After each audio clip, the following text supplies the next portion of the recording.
This meeting is being recorded. Yeah, it is. All right, and we are back. I missed you. I missed you all at that break. Did you like our new little break music? It's like a '90s sitcom. I don't know. Did you guys Yeah, like that's cool. it? Yeah, I liked We it. just need a laugh Yeah. track now. That's right. Yeah.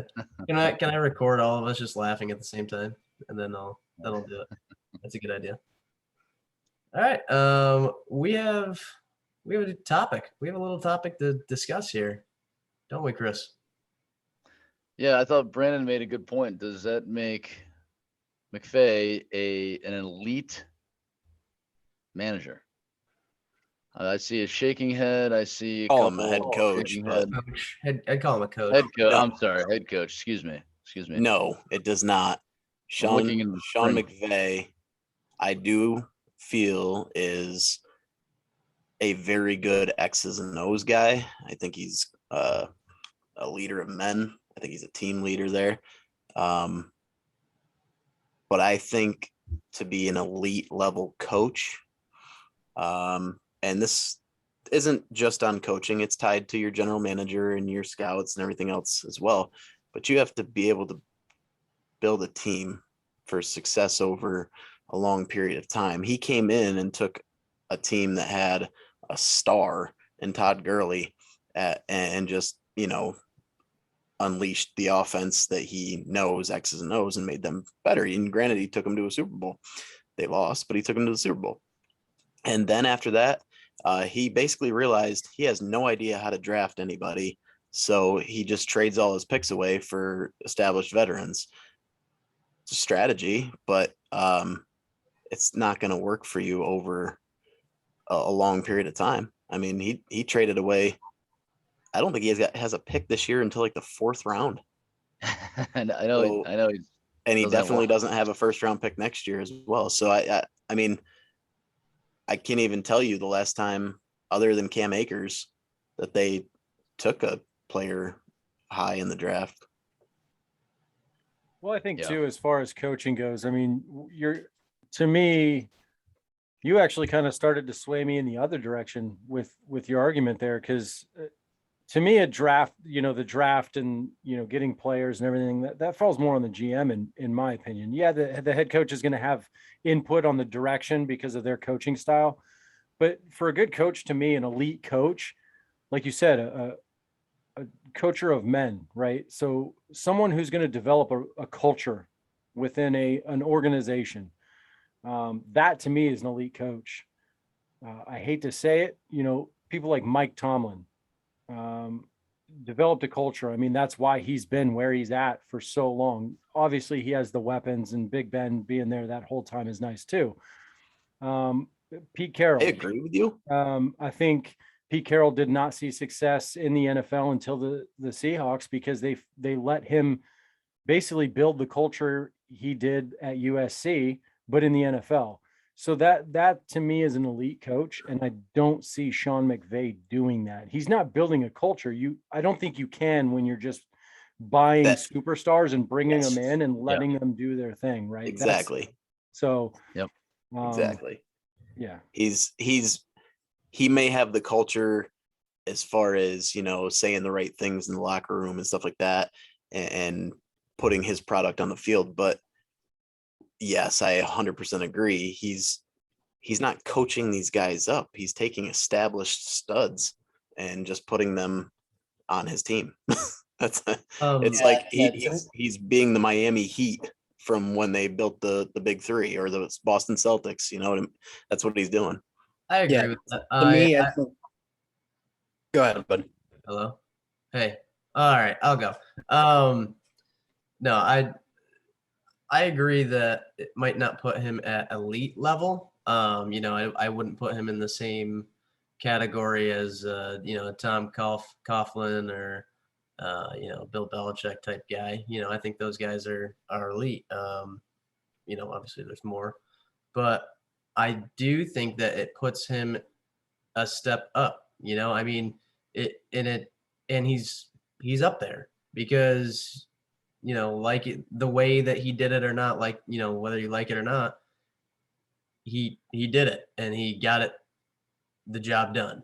And that's essentially, that's your job. That is what your end goal is to win a Super Bowl and get that under your belt. And he did it. Sometimes having the cream of the crop isn't always the greatest thing in the world, and it's not very easy to manage when you got such great players, because You got they're all thick-headed, big-headed. They play their way, and he managed them well. I was gonna say You gotta give him that. with that he was able to keep everybody locked in Yeah. to what truly meant, what had importance, which was that Super Bowl. So I give more credit to Vrabel, and I give more credit to his name is Bengals coach there. What the heck's his name? Zach Taylor. Zach Taylor. Thank you. I give more credit to him, being that they don't have like Agree. superstars Absolutely.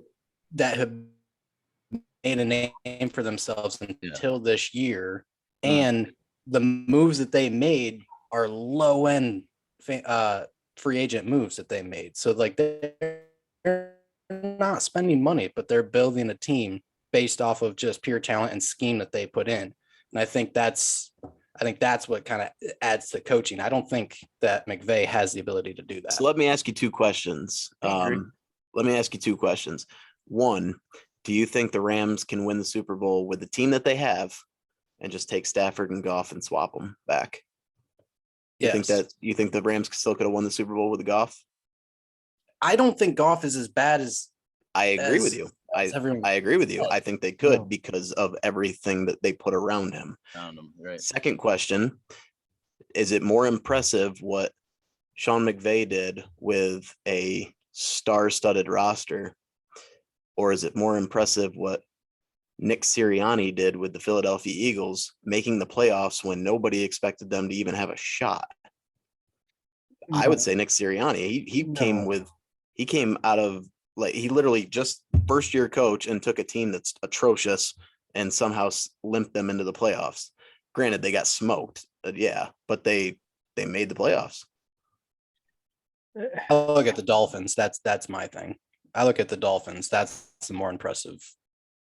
Yeah, but the Dolphins were a really good team last year, and they had an excellent defense. They turned the whole organization around, though. Or did they? Or did Flores just finally throw up and say, I screw you, I'm not losing anymore? But that's what I'm saying. When it comes to the culture and everything like that. Either that, or I look at what was Dan Quinn. That's his name, Dan Quinn in Atlanta when he was there. Yep. I'm sorry, I didn't mean it. It's just literally just popping up. What about Bisaccia? That was the interim coach for the Raiders, right? They start off 3-0, then they go into a tailspin with the Gruden stuff and all the off-field issues, and Bisaccia turns them around and gets them into the playoffs. A guy that's never been a head coach and it is thrown into the fire mid-season. So that's got to be more impressive than what McVay did. If you give Bisaccia that team, they probably still win the Super Bowl. You give Pete Carroll that team, they win the Super Bowl. You give Kyle Shanahan that team, they win the Super Bowl. You give Bill Belichick that team, they probably win by 70 in the Super Bowl. So it's absurd. You know what I mean? Well, I would take out Shanahan. I think, yeah, exactly. I think with McVay, Shanahan's offense is McVay's offense. I think with McVay, time will tell, right? Let's see how long he can sustain this. Well, wait, he's out. I agree. That's good. Yeah, no, I agree. And that'll be the telltale thing. And can he, because now they're in a crunch, right? They got some guy. So if Aaron Donald actually retires, like he is possibly thinking about, right? And then you could also Odell Beckham, even if they re-sign him, probably going to miss most next year. Whitworth's gone. Stafford's not too far away from being gone. And they got a lot of the salary cap issues, no draft picks, just saying. Absolutely. So I don't know On if you one. can hear it, but the alarm is going off, which means it is time to switch on over to the big topic of the day. The big topic of the day. Each of us have at least one way to kind of make the NFL great again, right? It kind of make it a lot better, a lot more entertaining, I think. And so with that, I'm going to start with our co-host. Do you have anything, co-host? Our very own Hollywood. What do you have to make I love it. There we go. NFL There we go. better? Hollywood. We Hollywood. got. All right, guys. So you know how I do in the corner. I'm not going traditional. This is what I like. This is so my first one. Punt. Everybody hates to punt. Everybody hates when their team 3-and-out punt. Here's what you do. You make punts like timeouts. Teams only get so many to use during the game. Once they're out, you're done. You have to go for it. Whether it be 3 punts, 5 punts for the entire game, that's it. Use them wisely.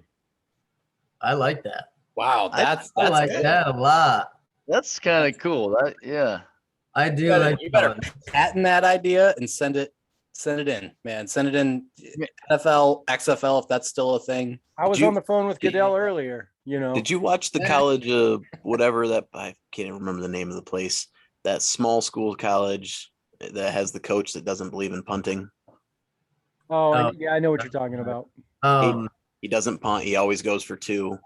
He, like there's a bunch of things he just doesn't do. Yeah, he's completely against the grain. I was gonna say, talk about a way to No not only kickoff. not only stress out a punter, but not have to pay them as much, or actually maybe you have to pay them more because they have to do well. But Yeah, you got to use talk them about wisely, stressing them out. You mess up one punt and your job security. right?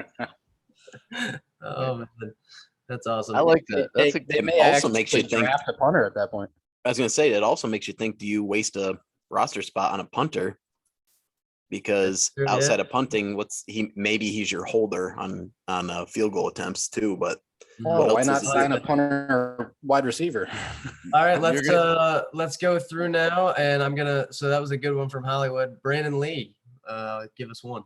Yeah, mine's more of a like, this is what pisses me off, and I think we have to change it. There's too much left up for interpretation in the NFL rules with defenseless receiver, helmet to helmet, roughing the passer. Defensive players can't do anything anymore. So I think you have to make rules written out clearly so that every single person, player, coach, GMs, anything, fans, they all know exactly what the rules are. Because it takes me back to the football move. What the hell is a football move?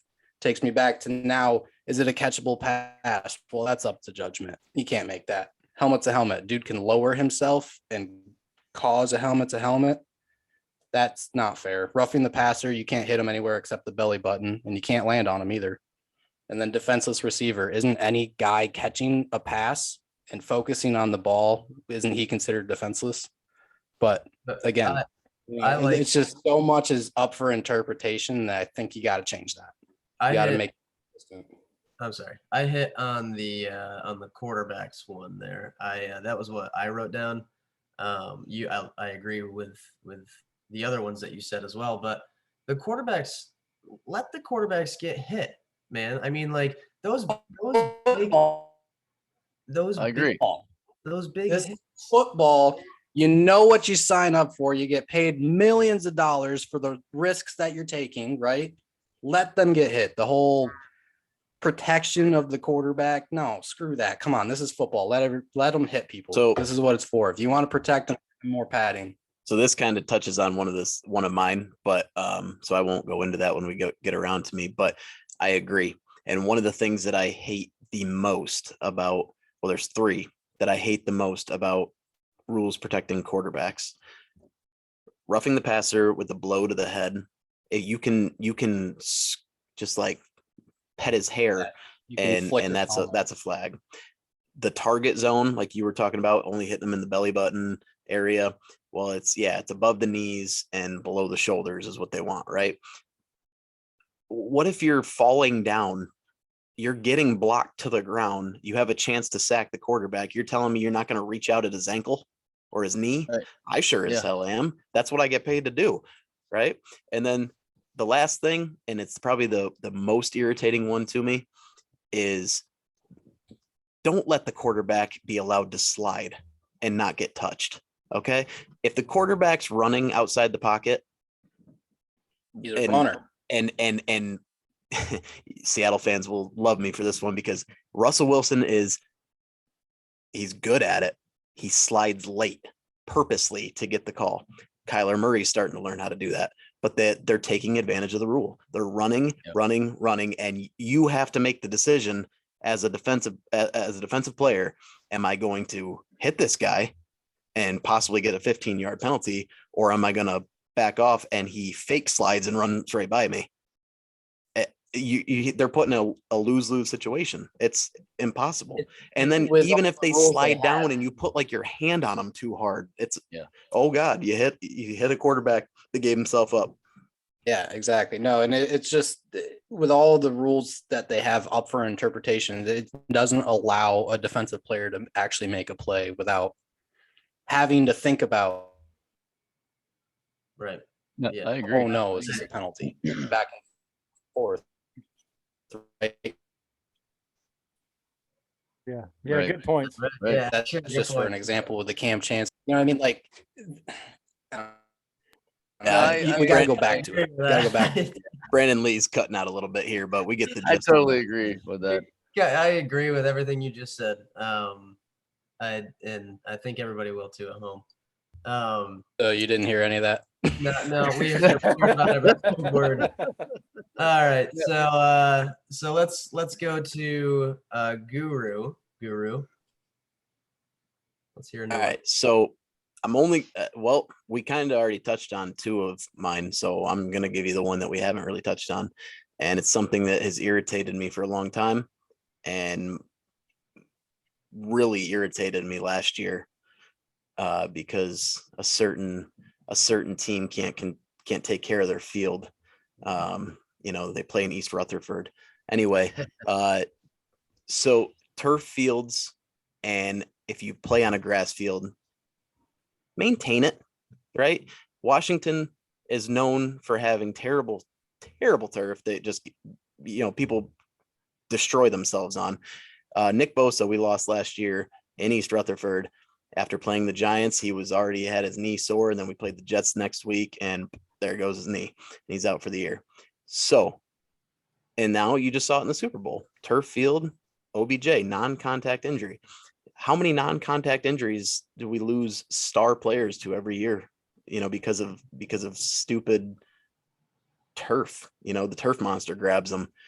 It's irritating, and it's not going to go away completely if you play on just pure real grass fields.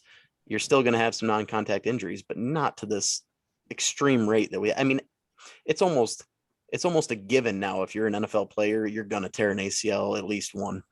That's what I'm saying. It's awful. Goatee, is it the shoes they're wearing or is it the actual field? No, I think it's the field. So Okay.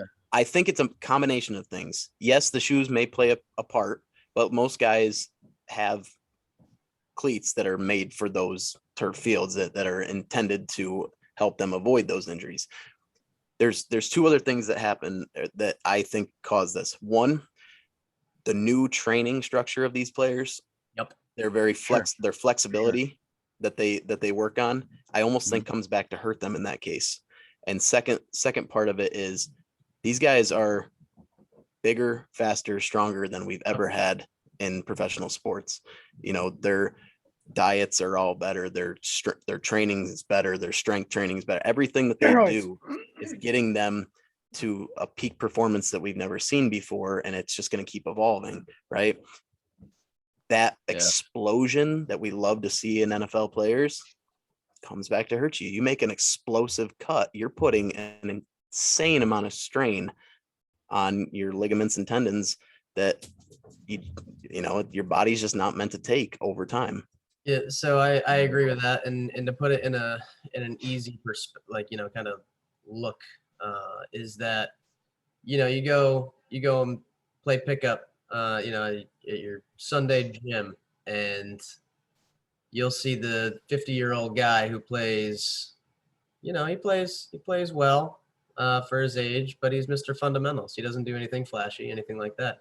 But then you get these guys, these 20, 30-year-old guys who are walking around limping and hurting because they're explosive and they're shifty and they're putting a lot on their joints and on their, on their bones and muscles and all that, and tendons, all that stuff. So Well, just get it's normal wear and tear. Eric K. And the Yeah, pain will that's- go away. And that's Yeah. what I'm saying. That's what I'm saying too. I mean, yeah, ACL injuries and things like this have happened over years, but never at this rate because people are getting more athletic. It just happens. You know what I'm saying? It's not like we just all of a sudden developed ACLs to tear. We've had them all throughout all the years. It's just the explosiveness of the players and the different training regimens that they go through. It breaks your body down a lot quicker. Running backs used to last no problem. They would last 10 to 12 years in the NFL. Now you're lucky to see one at a high level more than 5-6 years. Right. I No, mean, yeah. So outlaw turf fields and maintain your grass fields. I mean, yeah, look at a guy like Frank Gore. I mean, how long did that dude play? I couldn't stand him, but And Played for that was friggin' with ever. 3, well, twice on one knee, but he had 3 ACL reconstructions. Yeah, it's no one liked my Eric K comment. Was it too soon? You just dismissed it. yeah. Well, Yeah. Is it not? Boys, that puts us We've got four Our- more coming out on them. off-season limit of 40 minutes per episode. So, I like the input. I like the suggestions. But that'll do it for this week. And next week we'll have a whole new look. Whole new look. New Whole new topic, look. new everything. I'll tell you what, man. We are March Madness is coming. Oh I'm yeah. excited. Yes. I am Yes, excited. it is. Yes, it is. We- Man, man. We're closing in right. Well, we're in the heart of it. We're in the heart of NFL draft season. Combine's right around the corner. We're That's true. kicking that off. We're That gonna, is true. we're gonna bring in all sorts of sports. So we will see you next week. Hope you like this new look of the off season, episode 1. We'll catch you next week. Adios. Done.